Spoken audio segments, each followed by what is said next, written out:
No versículo 22 ele diz: e tudo o que pedirdes na oração, crendo, o recebereis. Amém, igreja? Vamos todos repetir. E tudo o que pedirdes na oração, crendo, o recebereis. Amém? Então, a gente pode começar já, fazendo um questionamento a nós mesmos e nos perguntando: quem disse isso, Quem disse isso? Que tudo o quanto pedirdes em oração, crendo, recebereis. Então, fui eu que lhe disse? Foi você que disse a si mesmo? Não. Quem disse foi Jesus, o Todo-Poderoso.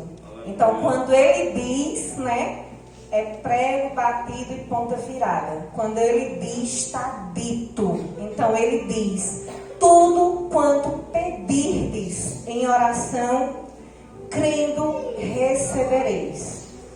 E aí, para a gente pedir a ele, realmente a gente tem que orar, A gente tem que orar e tem que agir.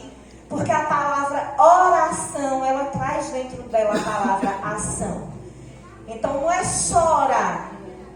A gente precisa também agir, Nesse momento. No momento da oração. A oração, ela é a capacidade e a necessidade de falar com o nosso Criador.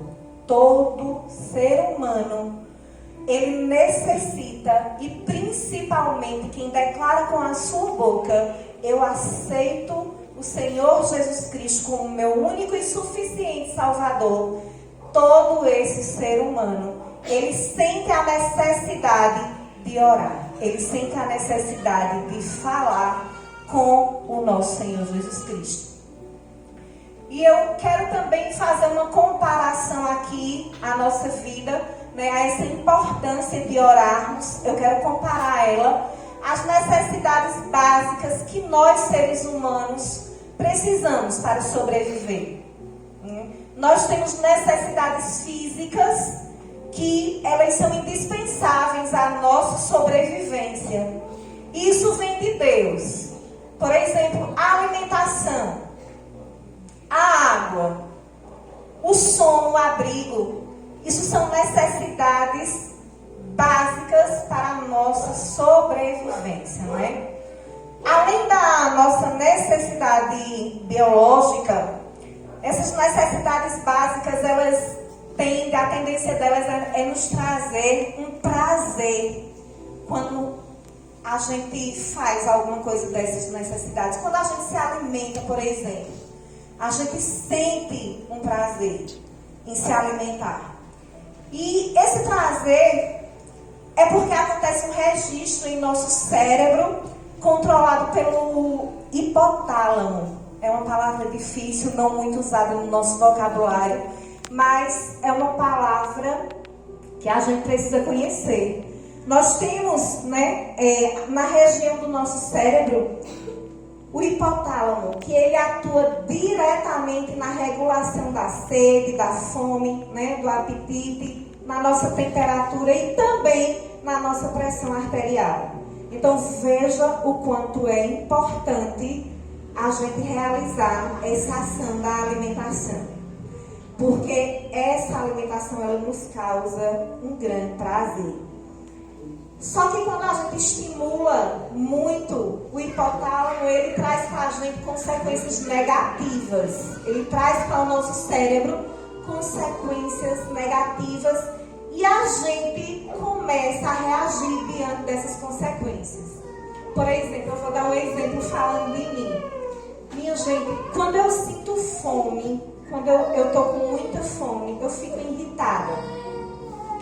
Me dá uma irritabilidade e eu sei que tem gente que fica nervoso, tem gente que desfalece a fisionomia, dá fraqueza quando a gente sente fome, não é isso? Porque é impossível sobrevivermos sem fazermos essas necessidades necessárias ao nosso corpo físico. Mas aí, partindo dessa comparação, aí eu faço mais um questionamento a vocês. e a necessidade do nosso corpo espiritual, né? Para estarmos realmente alimentados espiritualmente. Então, eu repito, a oração é o alimento do crente, é o alimento do cristão. A oração é o oxigênio do cristão. Amém, igreja? Amém. Aleluia. Que tudo que seja dito aqui seja para a honra e glória do nome do Senhor Jesus Cristo. E eu não estou falando desta oração que a gente ajoelha e que a gente pede. E muitas vezes só agradece. Mas eu estou falando sobre dedicar tempo. Dedicar tempo do seu dia a fim de buscar a Deus e se comunicar com Ele. Quantos aqui têm feito isso hoje? Não precisa me responder, é só para você. Quantos aqui têm dedicado uma parte do seu tempo ao Senhor, né? Em oração. Tem buscado, tem dedicado, tem se humilhado. Quantos aqui têm feito isto nesta noite? Então, que a gente possa comparar as necessidades básicas, fisiológicas que a gente tem, as necessidades biológicas, a essa necessidade de buscar a comunhão, de buscar a comunicação com o nosso Deus, com o nosso Senhor Jesus Cristo. E ela só pode acontecer através da oração. Então, ore incessantemente, porque nossa vida, ela só é fundamentada se orarmos, se jejuarmos, se buscarmos ao Senhor.